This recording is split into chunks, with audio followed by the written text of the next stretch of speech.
How I was able to hear the Desteni Message. Well, okay, so I've recounted the story before on the forums, uh, but essentially I can give you the short version. Uh, in my 20s during college, I had a mystical white light experience. It was very profound, and it led me to question why I had that experience, what the experience meant, had it happened to others, the whole 9 yards. So I was taken to, going to the libraries, reading up on books, learned a lot about different religions, different um, streams of mysticism, metaphysics. Was very fascinated by it. And it quickly led me to some of the channeled material, specifically Jane Roberts and the Seth material, which was very influential in my life for a while. Ended up getting all her books. At the time, I didn't know she had passed away by the time I got to those books, but at the time, I didn't realize that, and the books kept coming out. And so I ended up buying all those books and reading them through. Sort of made a personal religion out of it, actually, because some ways it sort of explained my situation, explained the world in terms that wasn't commonly accepted, but it sort of made sense within its own framework, and so it made sense for me because I accepted the framework as, oh wow, this must be, this is so profound and interesting, it must be, must be true. And I never really did question any part of it, which led me to other channel materials. Some I liked, some I didn't. All the while, I'm trying to rationalize this spiritual event that happened to me, and it was very, I don't know, it became sort of like a hobby, like reading up on these different things and chasing down these different strands of metaphysics or history of religions, and it got to be very well read on the subject. So this goes on for about 20 years, and I'm like still, I'd say it's about the mid 90s, maybe it's the early 90s. Yeah, it's the early 90s, and you know, I guess actually let me back up. Actually, it was about the late 90s, just before the whole Y2K thing. A lot of people may remember the whole Y2 phenomenon. Uh, it came with a lot of predictions of disaster and maybe things were going to change. There's going to be a shift in consciousness and all this stuff. But that was the first time since that one event in the late 80s, the harmonic convergence, that I thought, well, maybe this isn't all what it's cracked up to be. Maybe, I've been having some doubts about the truthfulness behind it, because nothing was that, like, didn't seem like anything was changing. Even though you had all these wise words and profound statements being uttered by all these teachers and book authors and lecturers and these disembodied spirits and da da da. Nothing was really changing, even though when I applied the principles that in these different types of material, it didn't really make a difference in my life, other than perhaps it made me a little more calm and a little more of an observer to what was going on in my life and around me, out in the world. But at the same time, it bothered me because you could see all the suffering still taking place, and all these, wise and profound words didn't seem to have any effect. So 9-2K comes about, and I'm thinking to myself, wow, what if these guys are lying? Or why how can we know what they're saying is actually true? Because now I'm becoming aware of all these different things that they're saying, and from different groups, different, people, channels pushing different, ascended masters and all this stuff. and they're saying the same thing, and they're saying different things, and they were saying contradicting each other, and they're agreeing with each other, and it's all like a big jumbled mess of, like what you get in the world, like this whole confluence of opinions and modes of thinking and vocabulary and all this stuff. And I just, no, then it's like September 11th, and you know, weird. It's like now the country is in this patriotism thing where our rights are being taken away, but everybody's cool with it because we got to get the terrorists. And oh, wow, what then? Nothing's really, coming about. There's nothing that we can take from these books that can actually change anything. I was reading the Conversation with God books, and I liked some of the stuff, but it's just like they're just talking about stuff, but it doesn't really. I mean, how do you apply some of the things that were said in that book? It just makes you into an observer, basically. Don't get caught up in the drama, basically, is what these books are saying, and these teachers are saying, and these spirits are saying. Just don't, everything is fine the way it is. Everything's perfect the way it is. Just be, energy and light and stuff. Never really got caught up in that. To me, it was like real theoretical. I mean, it was like energy and consciousness and stuff. I really never responded well to that for some reason. I never really engaged. It never engaged with it. It was consciousness. And I always thought of it as just like a force or something, or a principle, but not like. Never really, the whole New Age preoccupation with energy never really connected with me. So, like I said, it made me more into an observer. So I just observe things, and the more I observe, the more problems I see, and the more ineffective I see in practice living these words that these beings are promulgating.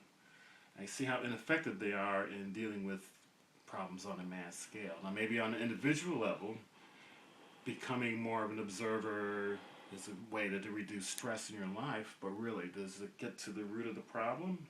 No, not really. Maybe if you turn into an observer or a fence sitter, then it's just like nothing's going on here, right? So, at one point, I think I picked up a book. I ordered this book from this. It was called The Unseen Self. It was the Curiel people out of Honolulu. The Master Q. He's apparently the king of the angels, and he speaks to this guy in Honolulu, right? And I was following him for a while. And I said, I like what they're saying. Da-da-da. I'm going to order this book. It's called The Unseen Self. I'm going, okay, Unseen Self. That looks very, evocative. I'm thinking, why? I always had the question, why do I do things that I don't want to do, or I think about it later and go, man, why did I do that? Or, I didn't really understand my motivations of some of my actions, and I didn't have a clear understanding. Why I did certain things. It was like, oh. I had done it, and it was, the event's done, the act's done, and I'm questioning myself. I wasn't in control at that moment. What happened? Maybe this book will help, The Unseen Self. Okay, so there's an unseen self maybe that's like directing me. Maybe that's, my problem. I'm not, that effective in my life because this unseen self is doing things. So I buy the book, and I'm reading through it. I get to the end, and I'm throwing the book down because it's like nothing was said. It was just a bunch of New Age blah blah blah blah blah blah blah blah blah. I wonder if I can get my money back. It was like that kind of an experience. And shortly after that, this is probably 2005, 2006. I'm pretty disenchanted with the whole situation. Pretty much washed my hands of it, right? And, goes through this one relationship that, was very unsatisfying and just crappy, and that ended. And just before it ended, I decided, I'm just turning a new page in my life. This relationship is on its last leg. It's over. I'm just going to start, throwing out the things in my life that aren't suiting me. And one of these things I had always been getting in my emails were these, channeled messages from these different people. So I said, delete, delete. I'm just deleting all of this because it's bullshit, right? Delete, delete, delete. None of it's like really served me. None of it's helped the world in any way whatsoever. I'm just going to delete them all. I'm turning my back on this thing. It was fucking pointless. So I go ahead and do that, and I get to the very last one. You go through your process, and there's that one last thing that you can say, and after you click on it, it's over. It's done. You close the door. But it was to a link Spirit Library, something I just actually began receiving emails from, maybe like a week or two.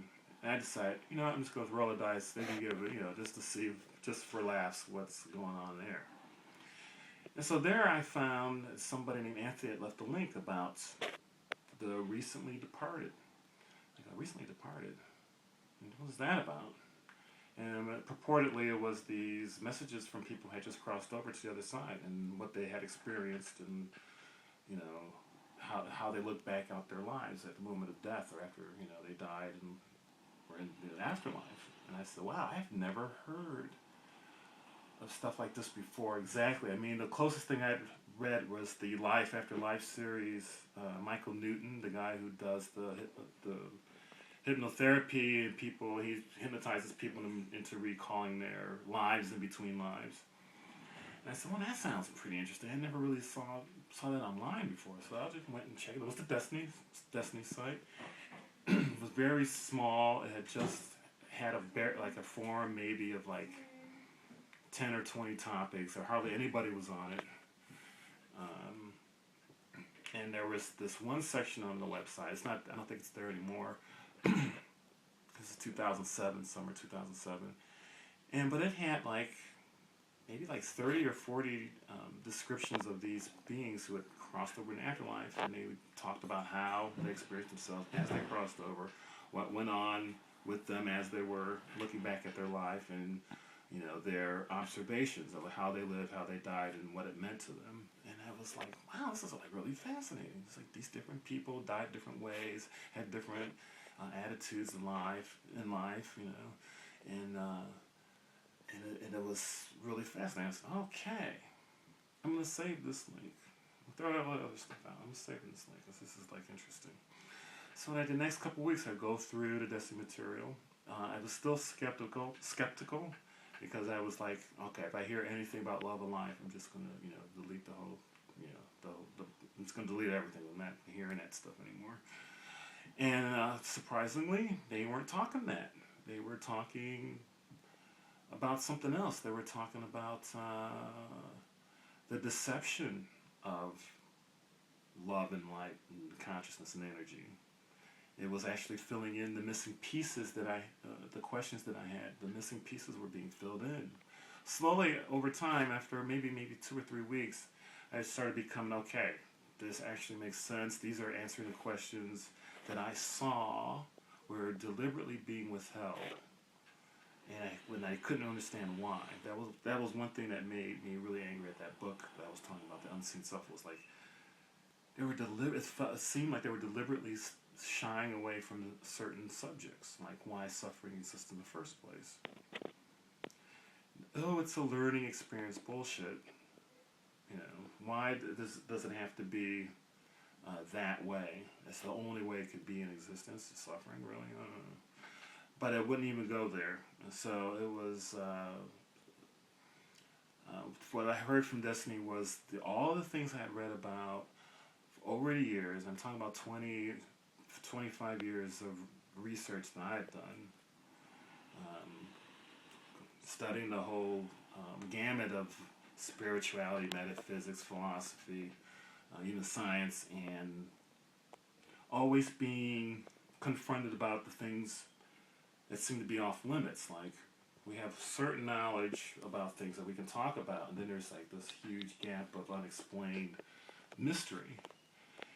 And it so happens that Destiny could explain that mysterious part in a way that was very profound. I mean, it was like, wow. It was all bullshit. It was all deception. Let's talk about energy and consciousness and trap people in that by making that the highest ideal in humanity, consciousness, the highest ideal. How better to trap people and trapping them in that thing that they want to desire most. So from that point, it made a lot of sense, and I started asking questions, and geez, they answered me. Like within a couple days, I had like, okay, I had this experience. What the heck was that about? And I'd get an answer, and it was like, whoa, something I was like completely amazed. Like, how could they know that about me? You know, so things that were about my life that I had not told anybody.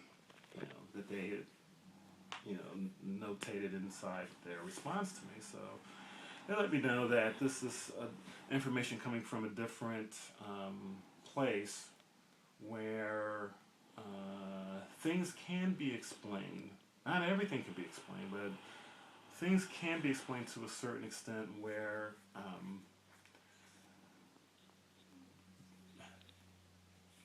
what we have to deal with is not so much a mystery. It's not so much a projection outside ourselves. It's actually right here under our noses. So that was like a really big revelation to me, and this was even before Bernard was even talking on the forum. It was just the Porto, who I didn't know anything about or what anything about. It was just these beings that were coming through and were talking, you know, writing this text out. I even know who Sunette was or Andrea. Just some, you know, they were just names on the board to me, and to me it was just like such a revelation that I was able to hear because I had the same questions they had, as it turned out. So it was very, what's the word? There was a connection. I could hear because, like I said, I had the same questions they had, which is the reason why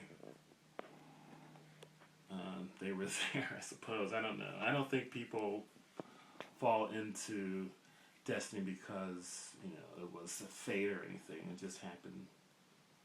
It just happened to.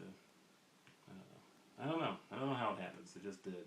But I'm grateful, and I guess that's how I was able to hear the Destiny message.